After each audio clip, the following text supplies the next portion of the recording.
মার আর বেশি খাইতে বলা দিয়ে আর মারা শুরু করছে খুব তাড়াতাড়ি মনে করে মারা যাবো। হি আলম দাদু, তোমার এত বোঝার দরকার আছে? তুমি কখনো যাও এমপি হইতে, কখনো মন্ত্রী, কখনো আবার নিজেকে প্রেসিডেন্ট ভাবো। তুমি কতটুকু মানুষ সেটা তো নিজের মার্জিনে রাখা উচিত, যে আমি অমুক, আমার এই কাজটা করা উচিত। তুমি যাও তারেক রহমানের নামে মামলা করতে, তুমি যাও রেজভির নামে মামলা করতে, বিভিন্ন কিছু।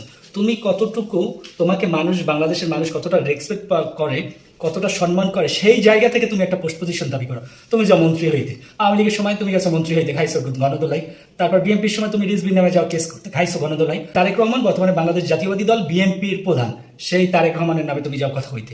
তুমি তো মারি খাবাই ভাই, তোমার লেভেলটা বুঝবা যে আমার লেভেলটা এই, আমার এই লেভেল অনুসারে আমার কাজ করা হচ্ছে। আর তুমি যেসব কাজ করো ভাই, তুমি ডিশ ব্যবসায়ী করছো, তুমি মিউজিক ভিডিও করছো, অন্য কিছু করছো। তুমি আন যাও বাংলাদেশের এমপি হইতে, তুমি পার্লামেন্টে যাও, বাংলাদেশে যাইয়া কি করো, পার্লামেন্টে যাই দেশ চালাবা না? মানুষকে এত বলদ পাইছো ভাই।